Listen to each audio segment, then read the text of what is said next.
오늘은 죽은 시인의 사회라고 하는 영화에 나오는 키팅 선생님의 대사로 첫머리를 열고 싶습니다. 키팅 선생님은 이렇게 말했습니다. 의술과 법률, 사업 기술이 모두 고귀한 일이고 우리가 살아가는데 반드시 필요한 일이지만 시, 아름다움, 낭만, 사랑 이런 것이야말로 우리가 살아가는 목적이다. 여러분들은 이 말에 얼마나 공감하시나요? 노후에 벌어놓은 돈도 없고 사는 것도 막막한데 참 여유 있는 소리 하는구나 하시는 분들도 있으실 테지요. 젊으신 분들 중에는 지금 당장 취업을 하고 창업을 하는 것이 내 목표인데 무슨 아름다움, 낭만 같은 말씀을 하냐 하실 수도 있을 겁니다. 물론 저도 동의합니다. 인생을 살아가면서 그런 걱정과 고민 없이 문제 하나 없이 술술 풀리시는 분들, 순탄하게만 살아가시는 분들은 정말 손에 꼽을 것이기 때문입니다. 그리고 저도 젊을 때는 더 그런 마음이 들기도 했었습니다. 저의 대학 시절을 생각해 보면 제가 처음에 대학에 들어갔을 때 그때는 대학 노트라는 것을 팔았었습니다. 그래서 가자마자 대학 노트라는 것을 샀습니다. 그랬더니 대학 노트답더라고요. 거기에는 이런 한문이 적혀 있었습니다. 오생야유의 이지아무엔이라. 우리 삶은 언제나 끝이 있으나 앓은 끝이 없다. 인생은 짧고 학문은 길다. 열심히 공부하라는 거구나. 저는 그 글을 읽고 이렇게 생각했습니다. 그런데 살짝 의심이 갔습니다. 장자의 양생주편에서 인용했다는 말이 써져 있었는데 제가 아는 한 장자가 저런 말을 했을 것 같지는 않았기 때문입니다. 그래서 부지런히 도서관에 가서 장자책을 뒤져봤습니다. 그랬더니 놀랍게도 저 말 뒤에는 이런 문장이 나타났습니다. 이후에 수무의 태인이라. 끝이 있는 것으로 끝이 없는 것을 따르니 위태로울 일이다. 대학 노트에서는 저 구절을 빼놓고 우리 삶은 한계가 있고 배움은 끝이 없다고 열심히 하라고 그러는데 뒤에 이어지는 문장을 다 놓고 보니까 공부한들 무엇하리 뭐 이런 내용 같았습니다. 어차피 배워도 끝도 못 갈 걸 해서 무엇하리 하는 것입니다. 그래서 저는 역시 장자야 하면서 바로 책장을 덮었습니다. 하마터면 공부 열심히 할 뻔했네 하면서 말이죠. 그래서 장자의 말씀을 조차 공부를 게을리했던 것 같습니다. 그런데 이제 중년이 넘어서 생각해 보니 후회가 밀려옵니다.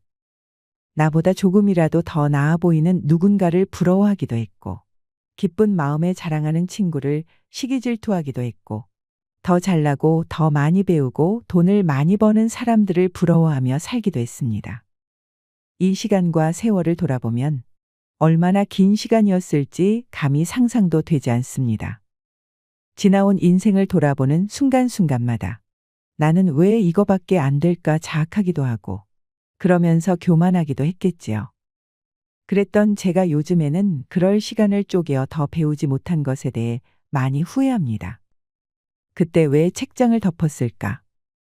왜 더 다양한 경험을 하지 못했을까? 왜 도전하면서 살지 못했을까 하는 것입니다. 장성남 시인의 옛 노트에서 나오는 시입니다. 그때 내 품에는 얼마나 많은 빛들이 있었던가. 바람이 풀밭을 스치면 풀밭의 그 수런댐으로 나는 이 세계 바깥까지 얼마나 길게 투명한 개울을 만들 수 있었던가. 물 위에 뜨던 그 많은 빛들, 쫓아서 긴 시간을 견디어 여기까지 내려와. 지금은 앵두가 익을 무렵, 그리고 간신히 아무도 그립지 않을 무렵. 그때는 내 품에 얼마나 많은 그리움의 모서리들이 옹색하게 살았던가. 지금은 앵두가 익을 무렵. 그래, 그 옆에서 숨죽일 무렵. 이제 중년을 지나 노년을 향해 가는 저도 이런저런 일을 겪어내며 살다 보니 대충 앵두까지는 된 것 같습니다. 젊을 때는 목말랐고 조바심 났었고 교만과 좌절 속에서 오고 갔었는데 이제 어느 정도는 간신히 그 그리움을 견딜 만한 나이가 된 것 같습니다. 왜냐하면 그때보다는 지금, 어제보다는 오늘 저도 좀 익었기 때문입니다. 아마 이 영상을 보고 계시는 여러분들도 그렇겠지요. 저도 이제 조금은 성숙한 것 같습니다. 익어간다는 건 앵두가 돼간다는 것은 그리운 시간을 돌아볼 수 있는 여유가 생기는 것이 아닐까요? 그리고 감사하는 마음이 생깁니다. 부정적으로 생각하기보다 긍정적으로 생각하게 됩니다. 하지만 여러분, 우리 인생이 앵두로 끝날 수는 없습니다. 앵두에 감사하긴 하지만 그래 본들 5월, 6월입니다. 내 인생에는 가을이 남아있고 나는 앵두가 아니라 좀 더 큰 감이 돼야 할지도 모르는 것입니다. 인생이 그렇지 않을까요? 그래서 좀 더 성숙하고 싶은데 내가 왜 장자의 문장을 읽으면서 더 높은 지의 세계를 추구하지 못했는가? 내가 왜 그때 중도에 멈췄는가 생각을 하다 보니 어쩌면 장자가 우리에게 해주고 싶었던 말은 공부하지 말라가 아니라 그러니 삶에 대해서 겸손해라. 그것만 알면서 마치 전체를 다 아는 것처럼 얘기하지 말아라라는 가르침이었던 것 같습니다. 근데 어느덧 앵두가 익을 무렵이 됐는데 하루아침에 겸손하려 하면 아무나 쉽게 가능할까요? 겸손할 위치에 올라야 겸손할 수 있는 것은 아닐까요? 겸손하고 싶어도 겸손할 이유가 없습니다. 이렇게 나이가 들고 세월이 유수처럼 흐르는 동안 저는 마땅히 쌓아놓은 게 없는 것 같기 때문입니다. 아직 그래도 희망은 있습니다. 내 인생에 더 짙은 가을이 오기 전에 감은 되어야 되겠다 그러면서 제 인생길을 이럴 때 한번 회고해 봅니다. 사람들은 자기들이 길을 만든 줄 알지만 길은 순순히 사람들의 뜻을 좇지는 않습니다. 사람을 끌고 가다가 문득 벼랑 앞에 세워 낭패시키는가 하면 큰 물에 우정 제어리를 동강내어 사람이 부득이 저를 버리게 만들기도 하죠. 사람들은 이것이 다 사람이 만든 길이라고 생각하지만 자연은 거꾸로 자신이 사람들에게 세상을 살아가는 슬기를 가르치는 거라고 말합니다. 길이 사람을 밖으로 불러내어 온갖 곳, 온갖 사람 살이를 구경시키는 것도 세상 사는 이치를 가르치기 위해서라고 말합니다. 그래서 길의 뜻이 거기 있는 줄로만 알지. 길이 사람을 밖에서 안으로 끌고 들어가 스스로를 깊이 들여다보게 한다는 것을 모릅니다. 내가 걸어가는 길이 밖으로가 아니라 안으로 나 있다는 것을 아는 사람에게만 길은 고분고분해서 꽃으로 제 몸을 수놓아 향기를 더하기도 하고 그늘을 드리워 사람들이 땀을 식히기도 합니다. 임종을 앞둔 사람들, 죽음에 가까워서 오는 사람들은 그제서야 그것을 알게 되고 그것을 알고 나서야 사람들은 비로소 자기들이 길을 만들었다고 말하지 않습니다. 저도 자기계발 동기부여 강사처럼 우리 시니어 여러분들께 듣기 좋은 멋진 말만 전해드리고 싶습니다. 뜻이 있는 곳에 길이 있습니다. 비전을 가지세요. 반드시 이뤄낼 겁니다. 긍정적으로 사고하세요. 하지만 여러분, 살아보니까 뜻이 있는 곳에는 길이 잘 없더라고요. 아니면 그 길이 있긴 있는데 거기에 사람이 너무 많이 몰려 있어서 그 길이 내 차지가 되지 않을 때도 많았습니다. 그러면 내 인생은 망한 걸까요? 저도 젊은 시절에는 산의 정상에 올라가고 싶었습니다. 그런데 올라가려니까 중간에 길이 끊어지고 자꾸 저를 끄집어내리고 딴 길로 가게 하고 그런 운명이 참 원망스러웠습니다. 그래서 결국은 산의 정상에 가보지 못했습니다. 그런데 굽이굽이 흘러서 이 길 저 길 헤매다 내려와 보니 요즘에서야 살짝 깨닫습니다. 아, 내가 갈 길이 원래 산길이 아니었구나.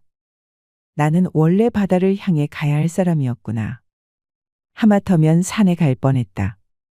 그런데 내 뜻대로 되지 않아 난 지금 바다에 왔고 이제는 이곳에서 정말 저 멋진 낙조를 볼 수 있을 거야. 그런 마음이 들더랍니다. 그래서 제 후배들한테 이렇게 얘기해 주곤 합니다. 정말 제가 봐도 그 친구의 인생은 너무 파란만장해서 뜻대로 된 게 하나도 없는 것 같았습니다. 그래서 저는 그 친구들에게 책을 쓰라고 그랬습니다. 그러면서 제목을 붙여줬습니다. 인생은 뜻대로 되지 않는다. 그 다음이 중요합니다. 그게 더 낫다. 인생은 뜻대로 되지 않지만 그게 더 낫다고 말할 수 있는 지금이 저는 참 행복합니다. 뜻이 있는 곳에 길이 있다도 참 좋은 말이지만 사실 어쩌면 길이 있는 곳에 뜻이 있는지도 몰라라고 생각하는 사람도 참 좋은 삶이라고 생각합니다. 우리 대부분은 그렇게 살아야 한다고 생각합니다. 뜻이 있는 곳에 길이 있는 행운은 그렇게 많지는 않습니다. 모든 사람이 그렇게 살 순 없습니다. 어쩌면 우리 대부분의 인생이 각각의 사연들로 다 그럴 것입니다. 그런데 내가 어쩌다 이 길에 왔지? 이건 내 인생이 아니야. 이번 생은 망했어. 이런 사람은 결국 그 뜻과 만날 수 없습니다. 내가 여기 온들 무슨 뜻이 있겠어라면서 끝내 그 뜻을 이룬 사람들. 그 사람을 놓고 후세 사람들이 원인과 결과를 뒤바꿔서 저봐, 성공한 사람들은 다 저렇게 뜻이 있는 곳에 길이 있잖아라고 거꾸로 말하고 있는 거 아닐까요? 그 사람도 애초에 길은 없었습니다. 애플의 창업자 스티브 잡스에게 무슨 길이 있었을까요? 사실은 그 스스로 길을 만들었던 것입니다. 그렇기 때문에 저는 꽃길로만 가라는 말을 좋아하지 않습니다. 그 아름다운 꽃길들을 자세히 관찰해 보시면 모든 꽃길에는 흙이 함께 있습니다. 꽃은 결국 그 바닥에 흙을 깔고 있다는 사실을 잊으시면 안 됩니다. 사실 모든 꽃길들은 원래 흙길이었습니다. 아니 진짜 꽃길은, 진짜 내가 가야 할 꽃길은 그 흙길들의 꽃을 피우는 길입니다. 그래서 이제는 남에게 그 꽃길을 밟도록 깔아주는 게, 그게 행복한 인생, 지혜로운 노년의 진짜 길이라고 생각합니다. 그럼에도 불구하고 은퇴 후 우리는 또 다른 길을 찾아 막 헤매입니다. 그 길이 밖에 있을 거라고 막 여기저기 기웃거리며 돌아다닙니다. 끝없이 좌절하고 절망하고 우울해합니다. 그러면 우리 인생의 후반기는 암담할 수밖에 없습니다. 나 자신을 밖으로 빛으로 한 걸음씩 내디뎌 걸어갈 수 있도록 하는 것은 바로 나 자신입니다. 길이라고 하는 것이 사실은 내 안으로 나 있는 길이었구나 깨달아야 합니다. 여러분, 노후가 막막하신가요? 내가 일할 자리가 없고 모아놓은 돈도 없고 건강은 계속 안 좋아지는 것 같아서 우울하신가요? 그래서 병원 약봉지에 쌓여서 세상 탓, 정치 탓하면서 집에서 TV만 보며 시간을 보내고 계신가요? 그건 해결책이 아닙니다. 그 전에 먼저 나를 보셔야 합니다. 나는 어떤 사람인지, 무엇을 재밌어 하는지, 내가 어떤 일을 하기에 좋은 사람인지 생각해 봐야 하는 겁니다. 그런 생각을 하기 제일 좋은 나이가 사실은 아이러니하게도 중년 이후입니다. 젊었을 때는 그게 참 잘 안 보입니다. 근데 중년이 넘으면 내가 어떤 사람인지 알게 됩니다. 굉장히 관대해집니다. 긍정적으로 됩니다. 나이가 들면 은근히 시기 질투도 사라집니다. 아무런 도움도 안 될 이런 감정들. 이게 다 무슨 소용인가 하는 때가 오기 때문입니다. 그럼 이럴 때 해야 할 게 있습니다. 진짜 공부라는 겁니다. 그동안의 공부는 어떤 것이었냐면 대학에 가기 위한 공부, 성공하기 위한 공부, 그런 수단과 도구를 쓰고 공부했는데 이제는 정말 내가 내 안을 들여다보기 위해서 공부할 수 있는 나이입니다. 여러분 중년, 노년의 나이는 사랑하기에만 딱 좋은 나이가 아닙니다. 우리는 지금 공부하기 딱 좋은 나이입니다. 이제 진짜 공부할 수 있는 그런 나이에 온 것입니다. 그럼에도 불구하고 모든 노인분들이 관대하고 긍정적이지만은 않습니다. 배려 없이 고집만 센 늙은이도 있고 평정심 없이 화만 잘 내는 늙은이들도 있습니다. 감정 과잉 상태에서 목소리만 큰 노인들도 있지요. 하지만 여러분, 그분들은 사실 새롭게 변화할 자신이 없어서 고집을 부리는 겁니다.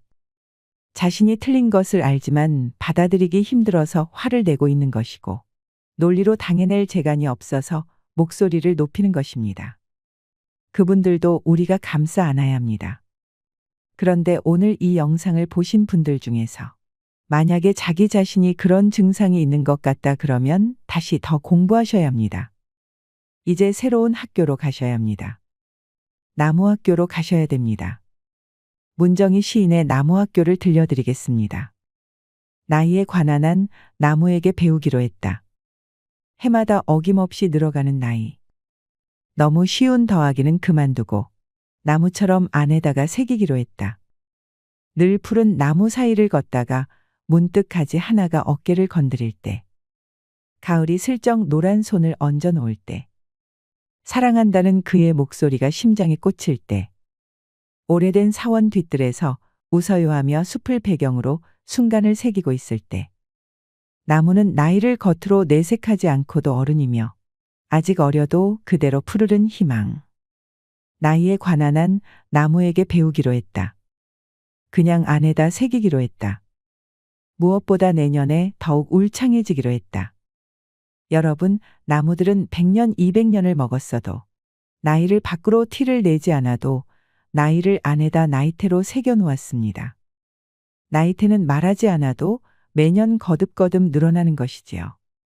늙음이라고 하는 것은 젊음의 결여, 젊음의 부족, 젊음이 사라진 상태가 아닙니다. 늙었다고 내 안에 젊음이 없는 것이 아닙니다. 전 여전히 그림 그리기도 좋아하고 식물 키우기, 글쓰기, 노래 부르기도 좋아합니다. 우리는 젊음을 계속 감싸 안으면서 나이테가 커지는 것이지 젊음이 사라지는 게 아닙니다. 그것을 저는 성숙이라고 생각합니다. 늙음의 반대말이 젊음이 아니라 젊음을 포용하면서 나이 들어가는 겁니다. 그런데 그토록 나이든 나무가 나뭇잎은 어떻던가요? 푸르릅니다. 정말 울창합니다. 내가 정말 나이 든다는 것은 나이테처럼 젊음을 감싸 안고 나이를 먹어가면서도 여전히 내년은 더 푸르르면 좋겠다. 내년에는 더 울창했으면 좋겠다. 나는 어른으로 늙어가는 것이 아니라 어른으로 계속 성장하는 것이었으면 좋겠다. 그런 마음으로 성숙하는 것입니다. 그렇게 하기 위해서는 공부를 멈춰서는 안 된다는 것입니다. 이 나이에 공부해서 뭐해라고 생각하고 계신가요? 아닙니다. 그래서 공부해야 합니다. 지금까지 우리는 공부를 무슨 필요에 의해서만 해왔습니다. 그래서 다들 공부가 싫었던 것입니다. 공부를 해야 대학을 가니까 공부가 미웠던 것이고, 공부를 해야 취직을 하니까 공부가 싫었던 것입니다. 그래서 저는 누군가가 우리나라 대한민국 교육의 가장 큰 문제점이 뭐냐 물으면 이렇게 항상 얘기합니다. 우리는 공부의 프로를 양성하는데 실패한 나라가 아니라 공부의 아마추어를 양성하는데 실패한 나라라고 말이죠. 과거를 돌아보면 공부를 잘하는 친구는 너무나 많았습니다. 그러나 공부를 좋아하는 친구는 정말 없었습니다. 다들 공부는 나쁜 거야. 공부는 지겨운 거야. 참아야 하는 거야. 이렇게 생각하고 계신 건 아닐까요? 우리에게 필요한 건 공부를 좋아하는 아마추어가 되는 것입니다. 애호가가 되어야 합니다. 애호가는 서툰 사람이 아닙니다. 자기가 좋아서 스스로 더욱 열심히 하는 사람을 말합니다. 바둑 애호가들은 절대 7급에서 머무려고 하지 않습니다. 5급, 6급으로 넘어가려고 오늘도 책을 스스로 사서 공부하시는 분들입니다. 그게 공부입니다. 그러니까 이제 우리는 자기가 좋아하는 것을 위해서, 정말 자기가 원하는 공부를 위해서 나아갈 때입니다. 과연 언제까지 공부해야 할까요? 공부는 죽을 때까지 해야 합니다. 우리가 이 정도면 오래 살았다 해도 앞으로 살아가면서 힘든 일이 언제든 찾아올 수도 있습니다. 그 중에서도 가장 가슴 아픈 순간은 사랑하는 사람을 먼저 떠나보내야 할 때가 아닐까요? 누군가를 떠나보낸다는 것은 누구에게나 참 힘든 일일 것입니다. 그때 위로가 될 만한 좋은 시가 있어서 가져왔습니다. 김사인의 공부라는 시입니다. 다 공부지요라고 말하고 나면 참 좋습니다. 어머님 떠나시는 일, 남아 배웅하는 일.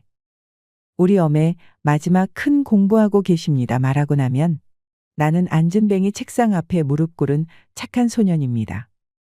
어디선가 크고 두터운 손이 와서 애쓴다고 머리 쓰다듬어 주실 것 같습니다. 눈만 내리깐 채 숫기 없는 나는 아무 말 못하겠지요만 속으로는 고맙고도 서러워 눈물 핑 돌겠지요만 날이 저무는 일과 비 오시는 일, 바람 부는 일이나 갈립지고 새움 돋듯 누군가 가고 또 누군가가 오는 일, 때때로 그 곁에 골똘히 지켜 서 있기도 하는 일. 다 공부지요 말하고 나면 좀 견딜만해집니다. 죽음을 맞이하면서 고통을 겪어야 했던 아버지. 살짝 예쁜 치매가 오셔서 침상에 누워 골똘히 천장만 응시하시면서 옛 추억에 기대어 사셔야 했던 어머니. 두 분 다 모두 끝까지 공부하셨던 거라 생각하니 큰 위로가 되었습니다. 그분들도 처음으로 겪는, 마지막으로 맞이하는, 아무도 가르쳐 주지 않는 가장 큰 공부를 하고 계신 거야. 인생 다 공부지. 나서부터 죽기까지 인생 다 공부인 거야. 이렇게 생각하고 나니 견딜만해졌습니다. 오생야유의 이지아무엔이라. 역시 사람은 죽을 때까지 공부해야 합니다. 우리의 삶은 끝이 있지만 삶의 세계는 끝이 없기 때문입니다. 인생 긴 것 같았으나 눈 깜짝할 사이 벌써 노년이니 세월 정말 잠깐입니다. 인생의 반환점을 돌아서니 세월이 마치 급행 열차를 탄 듯합니다. 올라갈 때는 그리도 멀더니 내려올 때는 너무 빠른 노년의 시계이자 삶의 달력입니다. 인간으로 태어난 이상 노년기는 누구도 피해갈 수 없는 생의 한 단계이지만 그렇다고 해서 모든 노인이 성숙하게 늙는 것은 아닙니다. 노인은 늙을수록 외형은 초라해지고 육신은 나약해집니다. 기억은 쇠퇴하며 자꾸만 말이 많아집니다. 미래를 말하는 것보다 과거를 회상하고 그리워합니다. 검버섯이 피어나고 주름살이 깊어갑니다. 무심한 세월 따라 속절없이 늙는 것을 그 누가 막을 수가 있을까요? 하지만 주름 잡힌 표정에서 배움으로 연륜이 쌓인 노인만이 노년의 기품을 뿜어낼 수 있다고 저는 생각합니다. 고목에도 꽃은 피어납니다. 그렇게 아름다울 수가 없는 꽃이지요. 우리는 인격이 훌륭한 노인분들을 만날 때가 있습니다.